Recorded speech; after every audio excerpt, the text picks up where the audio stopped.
কাজিনের বিয়ের দাওয়াত খেতে এসে শুনলাম বর পালিয়ে গিয়েছি। মেজো কাকা বাবাকে ধরেছি, তার সম্মান যেভাবে হোক রক্ষা করতে হবে।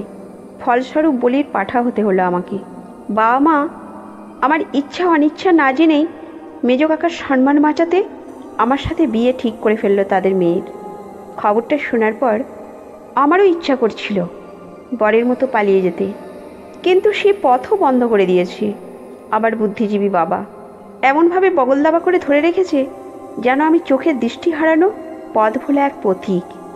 শেষমেশ কোনো উপায়ন্তর না পেয়ে ছোট্ট থেকে যাকে কোলে পিঠে করে বড় করলাম তার সাথে বিয়েতে বসতে হলো। কি লজ্জা, কি লজ্জা! লজ্জায় ইচ্ছা করছে দুনিয়ার মায়া ত্যাগ করে ফেলি। কি লাভ এই স্বার্থপর দুনিয়াতে থেকে? কত ইচ্ছা ছিল ধুমধাম করে বিয়ে করার, ফটোগ্রাফের সামনে বর সেজে স্টাইল মেরে ফটো তুলে ফেসবুকে আপলোড করার, কিন্তু অন্যজনের ফেলে যাওয়া বউকে বিয়ে করছি এটা বন্ধু মহলে জানাজানি হলে ফটো আপলোড তো দূরের কথা। বাবাকে অনেক করে বোঝানোর চেষ্টা করলাম, কিন্তু বাবা মা আমার এক কথার মানুষ। সে তার ভাইয়াকে একবার যখন কথা দিয়েছে তখন সে কথা দুনিয়া উল্টে গেলেও নড়চড় হবে না। যে মেয়েটা সারাদিন ভাইয়া ভাইয়া করে মুখ দিয়ে ফেনা তুলে ফেলতো সে এখন আমাকে বর বলে ডাকবে, আর আমিই বা তাকে না, আর ভাবতে পারছি না। বন্ধুরা এসে সবাই ধরেছে, মামা তুমি জিতছ, সুমি তো আর কম সুন্দরী না, তোর মতো বলদের কপালে অমন একখানা মেয়ে জুটেছে, তোর 7 কপালের ভাগ্য। যা রুমে যা, নতুন বউ ঘরে রেখে বাইরে মশা মেরে কী লাভ? কথাগুলো বলে এক প্রকার জোর করেই ভেতরে ঢুকিয়ে বাইর হতে লক করে রেখে চলে গেল। এই প্রথম নিজের রুমে ঢুকতে গিয়ে সংকোচ বোধ হচ্ছে। ভিতরে ঢুকে বিছানার কাছে যেতেই সুমি ঘোমটা তুলে বলল, ভাইয়া কেমন আছো? ভেবাচাকা খেয়ে চুপচাপ দাঁড়িয়ে রইলাম। স্বামী কম, বড় ভাই ফিলিংসটা বেশি হচ্ছে। ইচ্ছা করছে মাথায় হাত দিয়ে আশীর্বাদ করে দিই। বড় ভাই হিসাবে এতটুকু তো করতেই পারি। নিজেকে শান্ত করে বললাম, আচ্ছা দেখো, এখন তো আমরা স্বামী স্ত্রী, তাই না? বিয়েটা যেহেতু হয়ে গিয়েছে আমাকে এখন থেকে আর ভাইয়া ডাকবে না, কেমন? আচ্ছা ঠিক আছে ভাইয়া। আবার পরদিন সকালে নাস্তার টেবিলে সবাই বসে নাস্তা করছি। এমন সময় সুমি পরোটা দিতে গিয়ে বলে বসল, ভাইয়া তোমাকে আর একটা পরোটা দিই? আমার তো লজ্জায় মাথা কাটা যাওয়ার মতো অবস্থা। এদিকে মাথা তুলে দেখলাম বাবা মা দুজনেই মুখ টিপে হাসছে অন্যদিকে তাকিয়ে। ভীষণ রকমের রাগ উঠল, এইভাবে আমার জীবনটা তেজপাতা বানিয়ে দিয়ে আবার হাসছে। এতদিন কি তাহলে মা সত্যি বলতো? আসলেই কি আমাকে হাসপাতাল থেকে কুড়িয়ে এনেছিল?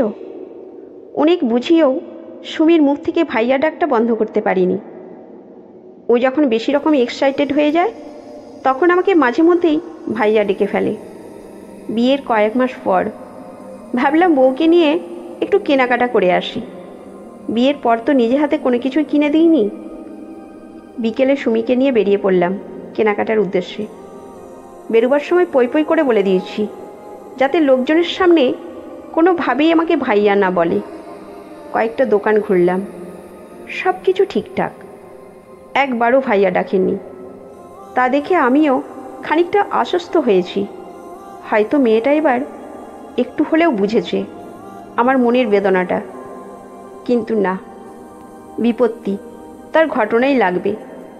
শপিং শেষ করে চলে আসছি, হঠাৎ করে পিছন থেকে উত্তেজিত কণ্ঠে ডেকে উঠল, ভাইয়া ওই টি শার্টটাতে কিন্তু তোমাকে দারুণ লাগবে। আমি পিছু ফিরে তাকাতেই সুমি জিহ্বায় কামড় মেরে বুঝতে চাইল তার ভুল হয়ে গিয়েছে। হাজার হলেও বউ তো, আর পুরুষের জন্মই তো হয়েছে ক্ষমা করার জন্য। দিলাম ক্ষমা করে, চুপচাপ গিয়ে টি শার্টটা কিনে নিলাম। দোকান থেকে বেরোতে যাব ঠিক তক্ষুনি পাশ থেকে একজন মাঝবয়সী ভদ্রমহিলা ডেকে বলল, ওটা তোমার বোন? খুব মিষ্টি তো দেখতে, বিয়ে হয়েছে? আমি রাগ চেপে রেখে বললাম, না আন্টি, তবে সুযোগ্য পাত্র পেলে দিয়ে দেব। আর কতদিন বাবার ঘরে বসিয়ে বসিয়ে খাওয়াবো? ভদ্রমহিলা মৃদু হেসে বললেন, আমার ছেলে সামনের মাসেই কানাডা থেকে ফিরবে। তোমার বোনটাকে আমার খুব পছন্দ হয়েছে। তোমার বাবার নাম্বারটা দাও, আমি বাসায় গিয়ে নয়নের বাবাকে বলে তোমাদের বাসায় যাব। আপনার নাম্বারটা দিন আন্টি, আমি বাসায় গিয়ে বাবা মাকে বলবো। তারা যদি রাজি থাকেন তাহলে আমি ফোন করে বলবো আপনাদের। ভদ্রমহিলা সাদা মনে তার নাম্বারটা দিয়ে গেলেন। একটু পরে সুমি এসে জানতে চাইলে বললাম, ভদ্রমহিলা তার ছেলের জন্য তোমাকে পছন্দ করেছেন। আমি ফোন দিলেই মহিলা তার স্বামীকে নিয়ে দেখতে আসবে তোমাকে। সুমি দাঁত কড়মড় করে বলল, কি বলছো এসব? নিজের বউকে আবার বিয়া দিবা? কথাগুলো বলতে এতটুকু বাঁধল না তোমার মুখে? বাঁধবে কেন? মানুষ সমাজে যেভাবে মুখটা হাঁ করে ভাইয়া বলে চেঁচিয়ে ওঠো, তাতে তো যে কেউ ধরে নেবে তুমি আর আমি ভাই বোন। সেদিনের পর থেকে আর কখনো সুমি আমাকে মানুষের সামনে ভাইয়া বলে ডাকেনি, আর আমাকেও বিপত্তিতে পড়তে হয়নি। বিয়ের 1 বছর পর দোকানে খদ্দের সামলাচ্ছি, এমন সময় দেখলাম সুমি ফোন দিয়েছে। আমি রিসিভ করে লাউডস্পিকারে দিয়ে বললাম, হ্যাঁ বলো। ওপাশ হতে খুশিমাখা কণ্ঠে চেঁচিয়ে বলে উঠল, ভাইয়া আমি মা হতে চলেছি। কথাটা শুনে দোকানে থাকা কাস্টমাররা সবাই একজোটে বলে উঠল, কনগ্র্যাচুলেশন আশিক ভাই, আপনি মামা হতে চলেছেন। কলটা কেটে দিয়ে খানিকক্ষণ চুপচাপ দাঁড়িয়ে থেকে নিজের মনেই বললাম, তুমি আর এ জন্মে শুধরাবে না। নিজের বিয়ে করা বউ এমনভাবে মা হওয়ার সংবাদটা দিল, নিজের এখন বাবা কম, মামা হওয়ার ফিলিংসটা বেশি হচ্ছে।